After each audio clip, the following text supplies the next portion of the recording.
रसिक हो नमस्कार. संस्कार भारती पुणे महानगर साहित्य विधातर्फे मी विनीता देशपांडे आपल्या सर्वांचे सहर्ष स्वागत करते. देवीच्या 9 दिवस चालणाऱ्या या उत्सवाच्या या सोहळ्याच्या सर्वांना खूप खूप शुभेच्छा. नवरात्र चैतन्य, उत्साह आणि शक्तीचे पर्व. हा ऋतुपरिवर्तनाचा काळ. देहाबरोबर मनाची, अंतर्मनाची आत्मिक शुद्धता करण्याचा काळ. आणि म्हणूनच या 9 दिवसात आपण देवीच्या विविध रूपांची आराधना करतो. देवी ही आदिशक्ती आहे, पराशक्ती आहे, ब्रह्मशक्ती आहे. स्त्री शक्तीचे रूप आहे. साहित्यविधेच्या या शक्तिपूजेतील पहिले विचारपुष्प आदिशक्ती आपण काल ऐकले. आज देवीच्या चरणी दुसरे विचारपुष्प अर्पण करणार आहेत सीमंतिनीताई. सीमंतिनी राजेंद्र खेर या विहंग प्रकाशनाच्या संचालिका आहेत. त्या एक उत्तम लेखिका आणि संपादिका आहेत. त्यांचे दैनंदिन गीता, सुभाषित कथा, वाहन ते यान, पहिले पाऊल, UNH संघ हे प्रकाशित साहित्य, तसेच चाणक्य या कादंबरीचे लेखन सहाय्य त्यांनी केले आहे. त्यांच्या सुभाषित कथा या ग्रंथाला टिळक महाविद्यालयाचा संस्कृत वाङ्मय पुरस्कार मिळाला आहे. आज आपल्या सर्वांपुढे त्या सादर करणार आहेत देवीचे वैदिका हे स्वरूप. नमो देव्यै महादेव्यै शिवायै सततं नमः. नमः प्रकृत्यै भद्रायै नियता प्रणतास्मतां. या देवी सर्वभूतेषु शक्तिरूपेण संस्थिता. नमस्तस्यै नमस्तस्यै नमस्तस्यै नमो नमः. नमस्कार. संस्कार भारतीच्या साहित्य विभागातर्फे नवरात्रीच्या या पावन पर्वाच्या निमित्तानं अप्रकाशित अशा महिलांच्या कर्तृत्वाचं आपण स्मरण करतोय, त्यांचे गुण जाणून घेतोय. मधल्या काळात स्त्री श्रेष्ठ की पुरुष श्रेष्ठ असा प्रश्न निर्माण झाला होता. स्त्रीला कमी लेखलं जात होतं. पण आताची स्त्री ही समर्थ झाली आहे. पुरुषांच्या बरोबरीनं सर्वच क्षेत्रात कार्यरत आहे. राफेलची पायलट होण्यापर्यंत तिचं कर्तृत्व विशाल बनलं आहे. प्रश्न असा पडतो की वेद किंवा पुराण काळात स्त्री ही केवळ कुटुंबाच्या बंधनात होती का? केवळ मुलांचं संगोपन आणि कुटुंबाची व्यवस्था बघणं एवढंच तिचं कार्यक्षेत्र मर्यादित होतं का? तर याचं उत्तर अर्थातच नाही असं येईल. वैदिकांनी स्त्री किंवा पुरुष या दोघांपैकी कुणालाच उच्च किंवा नीच ठरवलं नव्हतं. श्रेष्ठ किंवा कनिष्ठ हा भागच नव्हता. तदेतद अर्धद्विदलं भवती ही त्यांची भावना होती, धारणा होती. त्यामुळेच स्त्रियाही आपलं कर्तृत्व सिद्ध करत असत. मग ती राजस्त्री असो, ऋषीपत्नी असो किंवा सामान्य स्त्री असो, कोणताच भेदभाव त्या काळी नव्हता. जमदग्नींची पत्नी रेणुका तर देवत्व पदाला पोचली होती. मांदाऱ्यांची पत्नी लोपामुद्रा ही कर्तृत्ववान होती. आज आपण अशाच 2 स्त्रियांविषयी, त्यांच्या कर्तृत्वाविषयी थोडक्यात जाणून घेणार आहोत. त्या काळी जशी मुलांसाठी गुरुकुलं होती, तशीच मुलींसाठीही गुरुकुलं होती.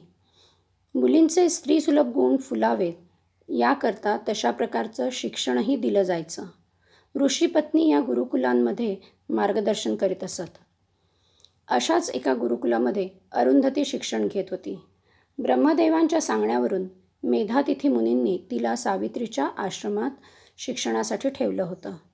12 वर्ष शिक्षण पूर्ण झाल्यानंतर एकदा योगायोगानं एका उद्यानात तिची आणि वसिष्ठांची भेट झाली. प्रथम दृष्टीतच त्यांचं प्रेम जडलं आणि विचारही जुळले. त्यांनी लगेचच विवाह करण्याचा निर्णय घेतला. सावित्रीनीच त्यांचं लग्न लावून दिलं. अरुंधती आपल्या पतीला कधीच कोणत्याच बाबतीत विरोध करत नसे, म्हणून तिला अरुंधती असं नाव पडलं. तिला महापतिव्रता म्हणतात, कारण ती पतीच्या विचारांपासून, पतीच्या कार्यापासून कधीच विभक्त झाली नाही. ती सतत पतिकार्याशी, ऋषीय कार्याशी जोडलेली होती. त्यामुळे आजही सप्तर्षींमध्ये वसिष्ठांच्या शेजारी तिचं स्थान आढळ आहे. वसिष्ठांवरती तिचं अलोट प्रेम होतं. ती चिरंतन शाश्वत प्रेमाचं प्रतीक मानली जाते. आजही विवाहविधीमध्ये वधूला अरुंधतीचा तारा दाखवला जातो. पुराणात अशी कथा आहे की एकदा सप्तर्षी तपश्चर्या करण्यासाठी हिमालयात गेले. तप म्हणजे केवळ ध्यान लावून बसणं नव्हे, तर तप म्हणजे झिजणं, संस्कृतीसाठी, मानवतेसाठी झिजणं. त्यासाठी सप्तर्षी हिमालयातल्या आदिम लोकांमध्ये गेले होते. अरुंधती इकडे वनात एकटीच होती. त्याच वेळेस अवर्षण पडलं. ते अवर्षण 12 वर्ष टिकलं. साधना करता करताच अरुंधती आजूबाजूच्या मानवतेसाठी शक्य होईल ते काम करत होती.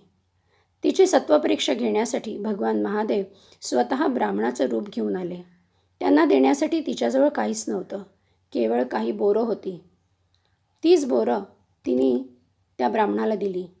त्यानंतर त्यांची धर्मार्थ चर्चा, तत्त्वचर्चा सुरू झाली. ती चर्चा इतकी रंगली की त्या अवधीत 12 वर्षांचा काळ कधी सरला ते कळलंच नाही. त्याच सुमारास सप्तर्षी हिमालयातली आपली तपश्चर्या कार्य संपवून परत आले. तेव्हा भगवान महादेवांनी आपला ब्राह्मण वेश टाकला आणि आपल्या निजरूपात ते प्रकट झाले. त्यांनी अरुंधतीच्या तपाची, तिच्या कार्याची प्रशंसा केली. आपल्या पतीच्या जोडीनं पुढेही ती अखंड मानवतेसाठी, संस्कृतीसाठी झिजतच राहिली. अखेरपर्यंत अरुंधती पतीच्या ऋषीय कार्याशी जोडलेली होती. अशीच एक आणखी अप्रकाशित ऋषीपत्नी म्हणजे कात्यायनी. गार्गी, मैत्रेयी यांच्याविषयी आपण जाणतोच. मैत्रेयी याज्ञवल्क्यांची द्वितीय पत्नी, गार्गी मैत्रेयीची मावशी. पण याज्ञवल्क्यांची प्रथम पत्नी कात्यायनीविषयी मात्र आपल्याला फार माहिती नाही आहे. याज्ञवल्क्यांचा आश्रम, त्यांचं ते गुरुकुल फार मोठं होतं. त्यांच्या या गुरुकुलात हजारो विद्यार्थी शिकत होते. आश्रमाची व्याप्ती फार मोठी होती. तर अशा या आश्रमाची संपूर्ण जबाबदारी कात्यायनीवर होती. एखादा आंतरराष्ट्रीय विद्यापीठ चालवणं ही सोपी गोष्ट नक्कीच नाही. हे दायित्व कात्यायनी सहजगत्या पार पाडत होती. विद्यार्थी, गुरुजन, गुरुपत्नी यांची देखभाल करत होती. मातृवत सांभाळ करत होती. याज्ञवल्क्य आणि मैत्रेयी यांच्या गहन तत्त्वचर्चेतही ती सहभागी होत असे. अनेकदा याज्ञवल्क्यही तिचं मत घेत असत. याज्ञवल्क्यांच्या लेखन कार्यातही ती सहाय्य करत असे. याज्ञवल्क्य संहितेतलं कलिवर्ज्य प्रकरण तिच्याच मार्गदर्शनानं साकारलं होतं. समाजात पावित्र्य टिकून राहावं, सुचिता असावी म्हणून तिनं स्त्रीला कठोर बंधनं घातली होती. कात्यायनी ही चिरयुवा होती. ती सतत कार्यरत असे. विद्वत चर्चा घडवून आणणं, दीर्घ मिलन घेणं, संमेलनं भरवणं ही सगळी कार्य तिच्या मार्गदर्शनाखाली होत असत. आयुष्याच्या अखेरीस याज्ञवल्क्यांनी आपल्या दोन्ही पत्नींना तुमची इच्छा काय आहे ते विचारलं होतं. तेव्हा मैत्रेयीनं ब्रह्मज्ञान मागितलं होतं. संन्यास घेऊन याज्ञवल्क्यांच्या मागून ती हा इहलोक सोडून गेली. परंतु कात्यायनी मात्र मागे राहिली. किंबहुना याज्ञवल्क्यांनीच तिला आश्रमाची देखभाल तू करशील ना असं विचारलं होतं. कात्यायनीनंही आश्रम सांभाळण्यालाच प्राधान्य दिलं होतं. म्हणजेच मैत्रेयीनं ज्ञानयोग आचरून आपला विकास साधला, तर कात्यायनीनं कर्मयोग आचरून आपला विकास साधला. आजच्या या आधुनिक काळात स्त्री शिकली, मोठमोठ्या पदावरती कार्यरत आहे. पण जे स्त्रीसुलभ गुण आहेत, जसं की समर्पण, त्याग, प्रेम आणि थांबून राहणं, वाट बघणं, या गोष्टी मात्र कुठेतरी लोप पावत चालल्या आहेत असं वाटतं. कर्तृत्वामुळे तिचा अहंकार फुलतोय.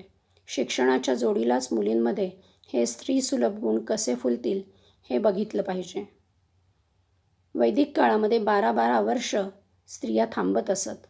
तपश्चर्या म्हणजेच थांबणं, वाट बघणं, सहन करणं आणि झिजणं. तर हे जे गुण आहेत हे आज आपल्यामध्ये नवीन पिढीला, नवीन मुलींना आपण सांगितले पाहिजेत. ऋषी आणि ऋषीपत्नींचं कार्य याविषयी स्वाध्याय प्रणेते पूजनीय पांडुरंग शास्त्री आठवले यांनी विस्तृत विवेचन केलं आहे.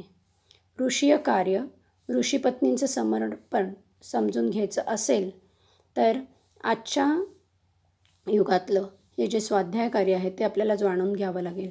संस्कृतीचेही विचार त्यांनी शेवटच्या माणसापर्यंत पोचवले.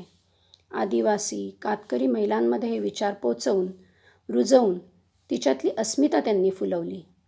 पूजनीय पांडुरंग शास्त्री आठवले यांच्या पत्नी निर्मलाताई याही वैश्विक स्वाध्याय कार्यात समरसून काम करत होत्या.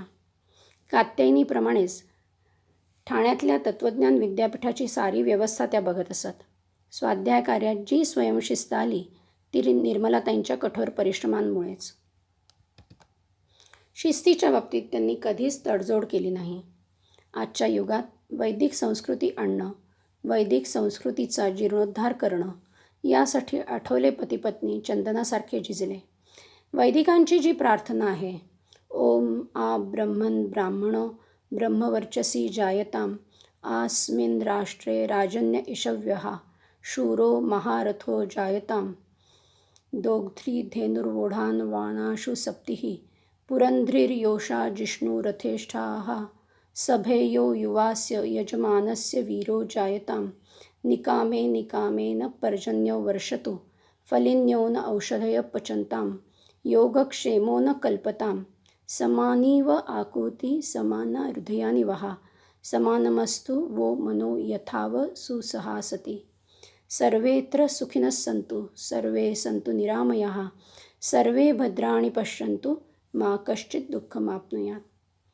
या प्रार्थनेमध्ये आदर्श समाज व्यवस्थेची मागणी केली आहे ऋषींनी. त्यात स्त्रीविषयी ते म्हणतात पुरंध्रीर योषा जिष्णू, म्हणजे स्त्रिया सर्वगुणसंपन्न, बुद्धिमान आणि नगराचे नेतृत्व करण्यास समर्थ असोत.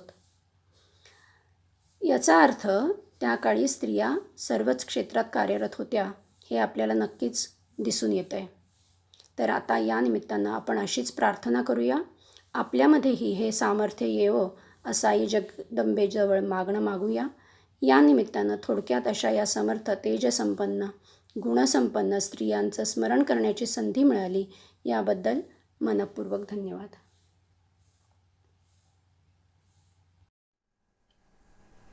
आपण आज अरुंधती आणि कात्यायनी या वैदिकांबद्दल जाणून घेतले.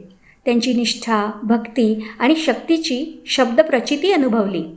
सीमांतिनीताई, आपले खूप खूप आभार. आणि श्रोते हो, आपलेही शतशः आभार. धन्यवाद. सर्वेषां मंगलम भवतु.